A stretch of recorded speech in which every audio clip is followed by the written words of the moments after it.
Amazing band to learn. I don't think that they have. I really wanted to leave something sacred behind for these kids, and that's why I did it. Through the hazy veil of stage smoke, a figure steps forward, her long lace dress brushing the floor, a shawl fluttering with every stride, and a husky voice reaching into the deepest corners of memory.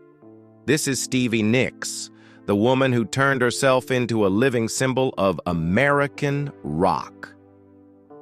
She is the only female artist to be inducted twice into the Rock and Roll Hall of Fame, both with Fleetwood Mac and as a solo performer, and is revered around the world by the title, the Queen of Rock and Roll.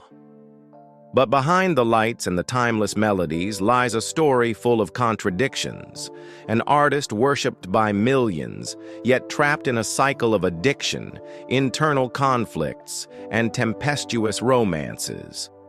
From a little girl with asthma, roaming across America as her family constantly moved, to the spellbinding voice that has captivated generations, Stevie Nicks has journeyed through half a century of music, embracing both glory and darkness.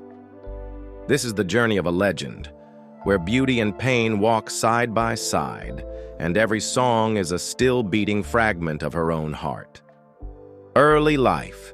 Stevie Nicks was born on May 26, 1948 in Phoenix, Arizona, with the birth name Stephanie Lynn Nicks.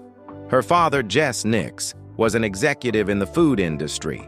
Her mother, Barbara Nicks, was a homemaker and teacher. Her father's career required the family to move constantly, from Arizona to New Mexico, then Utah, Texas, and California. So Stevie never had a settled childhood. Just as she would get used to a new school and make new friends, she would have to leave again, learning to live more as an observer than a participant. From a young age, Stevie suffered from asthma, which kept her from joining in many physical activities. At home, she listened to country, folk, and classic rock records, singing along with growing passion. The deepest bond in her early years was with her grandfather, A.J. Nicks, an amateur country singer.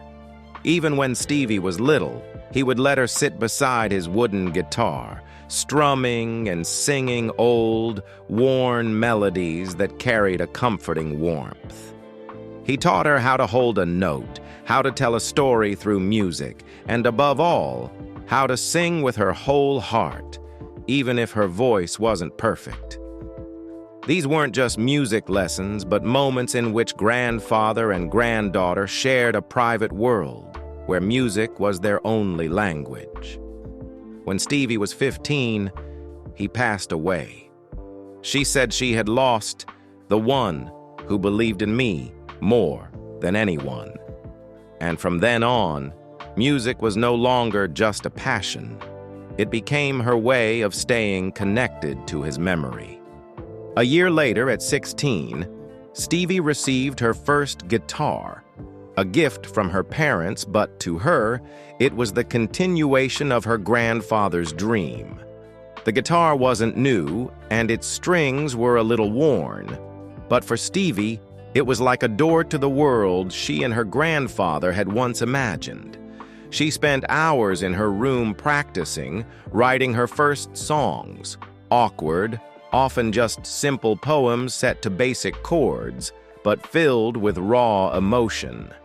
At school parties, Stevie began bringing her guitar along, singing for her friends, slowly growing used to standing in front of a crowd, though she was still shy. It was also during her high school years at Menlo Atherton, California, that Stevie met Lindsey Buckingham. The encounter happened at a friend's gathering when someone began playing California Dreamin' by the Mamas and the Papas. Lindsey was on guitar, and Stevie instinctively joined in. The whole room seemed to pause. They didn't become friends right away, but that moment planted a seed of fate.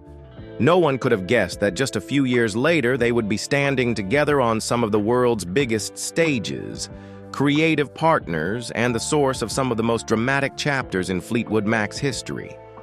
Early career. After their brief encounter at Menlo Atherton High School, Stevie Nicks and Lindsey Buckingham remained little more than passing musical acquaintances. Stevie graduated and went on to attend San Jose State College, majoring in communications, initially intending to become an English teacher. But the deeper she went into her studies, the more she felt pulled toward music. When her parents moved to Chicago for her father's job, Stevie stayed behind in California, deciding not to follow the family and instead fully commit to her dream of singing, a bold choice for a young woman in her early 20s with no stable financial safety net. Before music could pay the bills, Stevie worked a series of jobs to cover rent and daily expenses, waitressing at the Clementine's restaurant chain, cleaning hotel rooms, even working in a clothing store. These jobs not only kept her afloat in expensive Los Angeles, but also gave her a reservoir of human stories, loneliness, and ambition to weave into her lyrics. Her first real break came when she and Lindsey joined Fritz, a San Francisco Bay Area rock band. Between 1968 and 1971, Fritz never made it to radio airplay, but they did land coveted opening slots for Janis Joplin and Jimi Hendrix, first-hand experiences that taught Stevie how to command a stage and hold an audience. When Fritz disbanded in 1972, Stevie and Lindsey moved to Los Angeles and formed the duo Buckingham Nicks. They signed with Polydor Records and released a self-titled album in 1973, a work praised by critics but a commercial failure. The contract was dropped, and Stevie went back to part-time jobs while Lindsey continued working on music from home.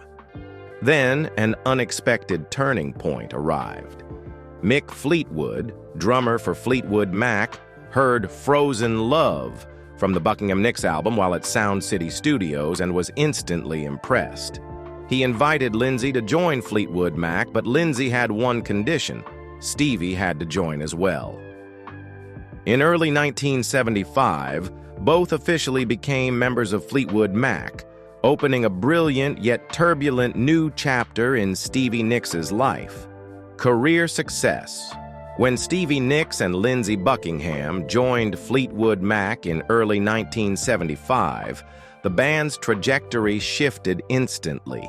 Their self-titled album, released later that year, placed Stevie squarely in the spotlight with Rhiannon and Landslide, two songs that showcased her husky, mystical voice and vivid, image-rich storytelling. 2 years later came Rumors, an explosion. Against the backdrop of romantic breakdowns between the band's couples, Stevie wrote Dreams in a single afternoon in a room next to the studio. It became Fleetwood Mac's first and only #1 hit on the Billboard Hot 100, while Rumors carved its place in history as one of the best-selling albums of all time. Internal tensions didn't stifle creativity. Instead, they became fuel for a razor-sharp brand of pop rock, where every lyric felt like a diary entry sung before the world. After that commercial peak, the band took a daring turn with Tusk, 1979, a rawer, more experimental sound that split audiences but proved Fleetwood Mac was not content to stand still. By then, Stevie had fully crafted an on-stage persona impossible to confuse. Flowing lace dresses, shawls, high-heeled boots, and movements that hypnotized the eyes of the crowd. MTV was on the horizon, and she became a face the cameras couldn't resist following. In 1981, Stevie stepped away from the fractures of the group with a bold solo debut. Belladonna entered the charts at #1. 1.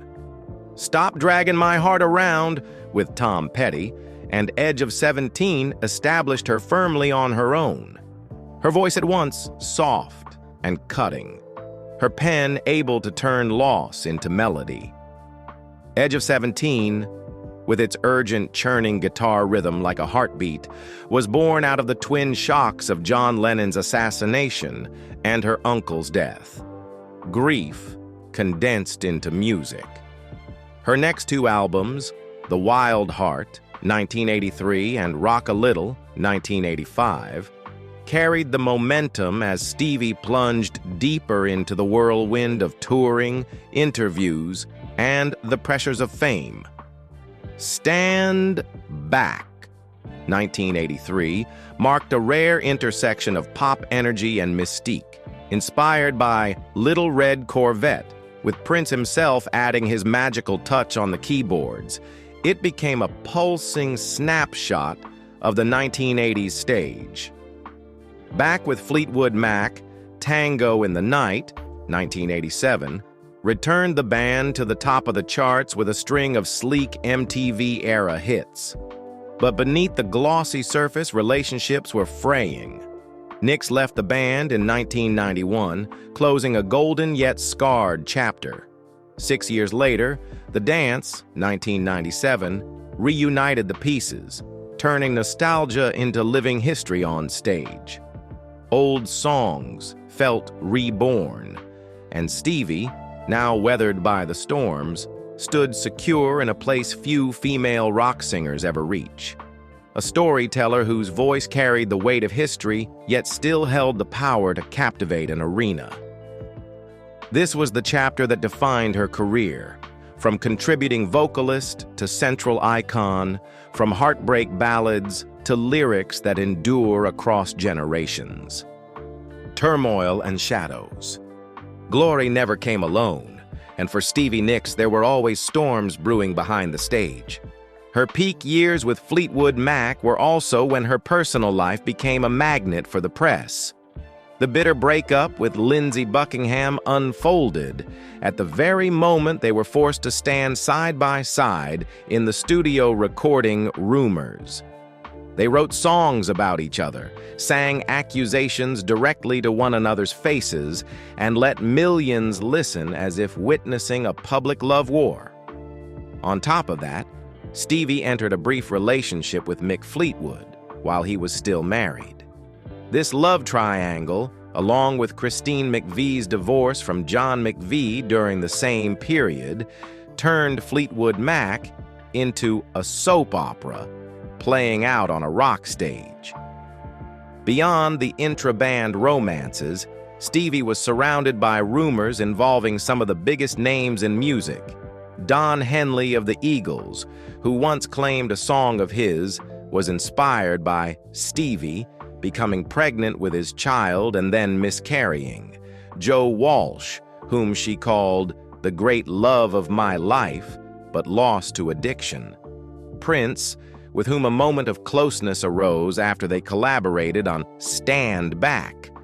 Though Stevie insisted it was purely a musical connection, and Tom Petty, whom she considered a soulmate even as tabloids tried to cast them as lovers. In 1983, a personal decision shocked the public. Stevie married Kim Anderson, the widower of her best friend Robin, who had just died of cancer. Robin left behind a newborn baby, and Stevie believed marrying Kim would help her care for the child. But grief could not be mended through marriage. Just 8 months later, they divorced.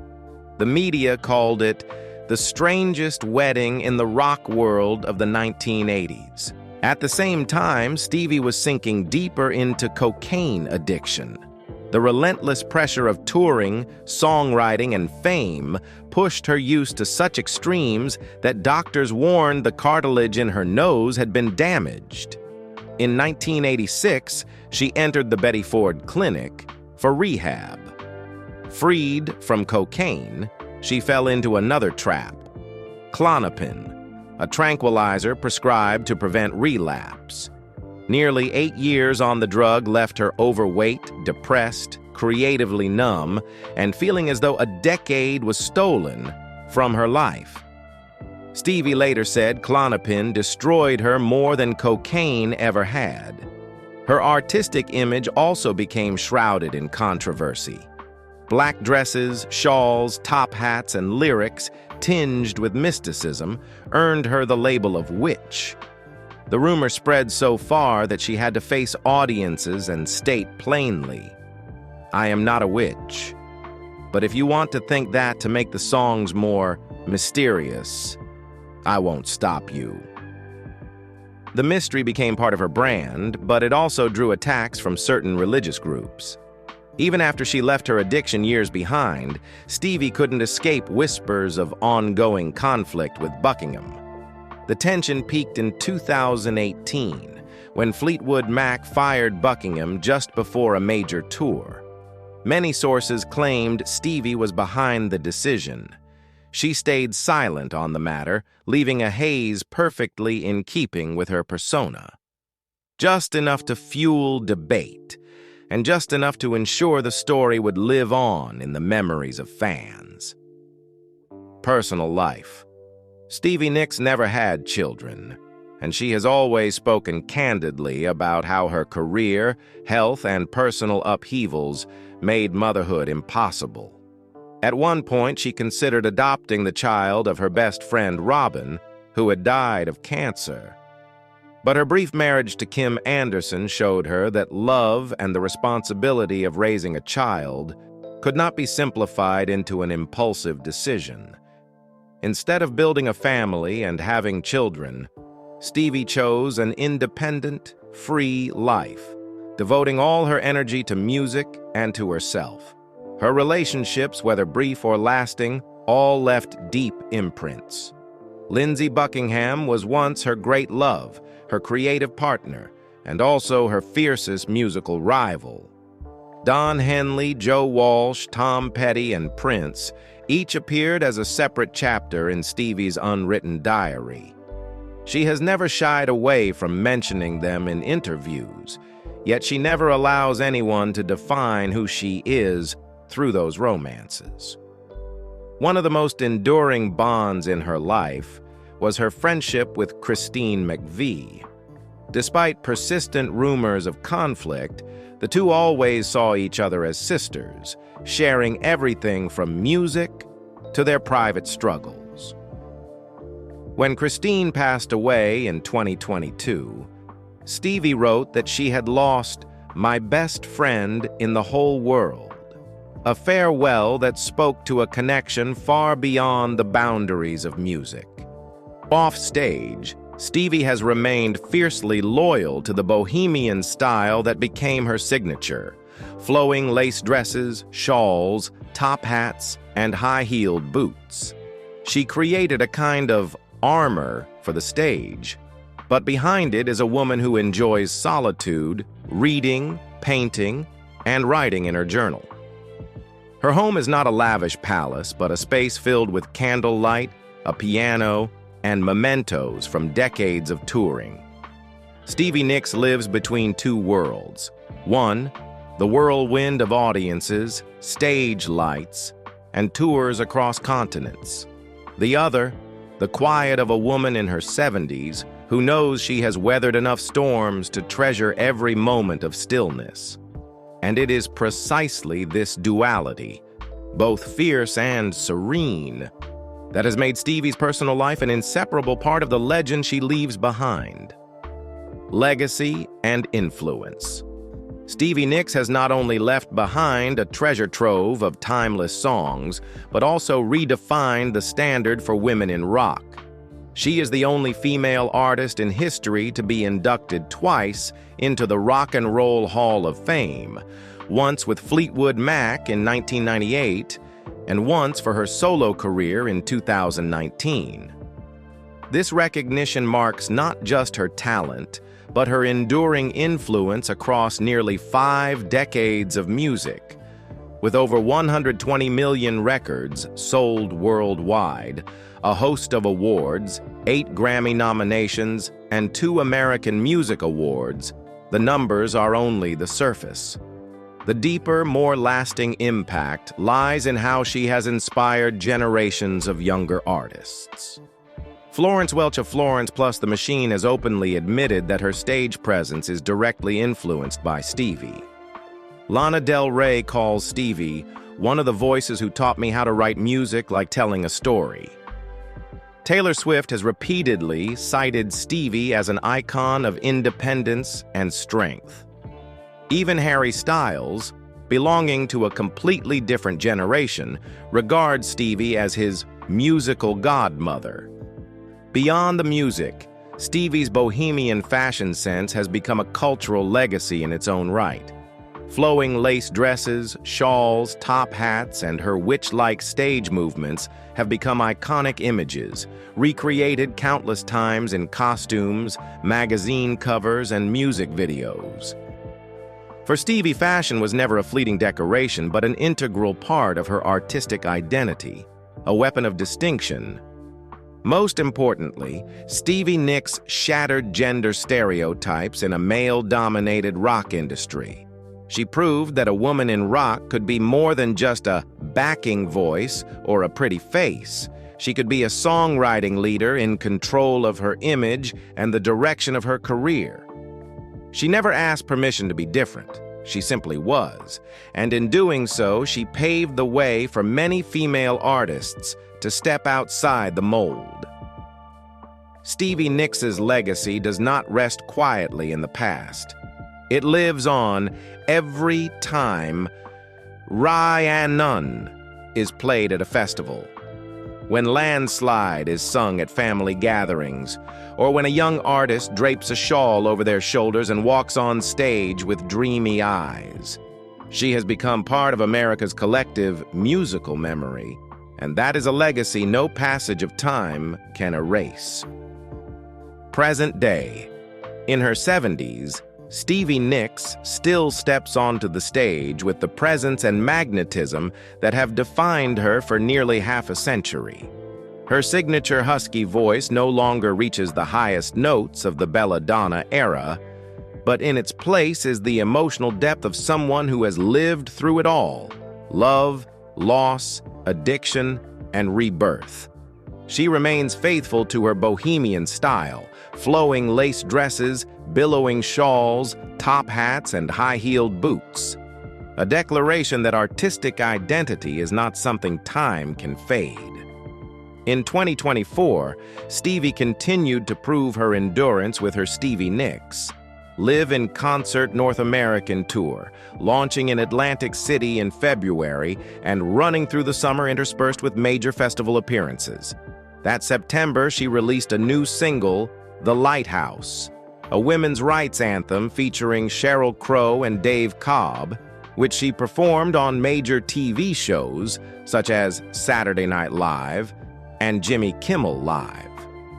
Entering 2025, Stevie opened the year with a performance of Stand Back at the Fire Aid charity event in California, raising funds for wildfire victims. In April, at the Polestar Live Hall of Fame ceremony, she surprised the audience by announcing her first solo album in 14 years, The Ghost Record, 7 autobiographical songs about the great men who had passed through her life. Alongside this, she expanded her North American tour with 9 additional dates from August to November. However, a shoulder injury forced Stevie to postpone 9 summer shows, rescheduling them for later in the year. She kept her October dates and even added a solo night in Sacramento on October 4th, replacing a canceled co-headlining show with Billy Joel due to his health. While fans await the new album, she released Crying in the Night from the upcoming reissue of Buckingham Nicks, set for a September release, sparking rumors of a reunion with Lindsey Buckingham after the two unexpectedly interacted publicly on social media. Beyond music, Stevie devotes significant time to social causes, supporting animal protection organizations, funding music scholarships, and speaking out strongly on women's rights. She knows such views can stir debate, but at her age, she has no interest in staying silent.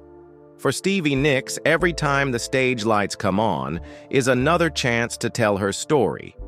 And she has no intention of stopping, even if time may slow her steps, but has never dimmed the fire of her art. From a little girl with asthma wandering across America with her parents, to a woman commanding the world's biggest stages, Stevie Nicks has lived a story where both glory and darkness exist side by side. She has loved, lost, sunk to the depths of addiction, and pulled herself back into the light. Her songs, from Rhiannon to Landslide, from Edge of 17 to Dreams, are not merely music. They are pieces of life entrusted to millions of listeners, each generation finding in them a fragment of their own story. Today, Stevie Nicks has nothing left to prove. The title Queen of Rock and Roll belongs to her not just because of achievements or awards, but because she has preserved her identity in a world that constantly seeks to reshape women to please the public. She is living proof that determination, courage, and the ability to turn pain into art can carry an artist beyond the limits of time. And the question that remains for her fans: what is it about Stevie Nicks that makes her not only endure, but continue to enchant audiences after nearly 50 years? Share your favorite memory or song of hers in the comments. And if this story resonates with you, don't forget to like and subscribe so we can keep exploring musical journeys that never fade.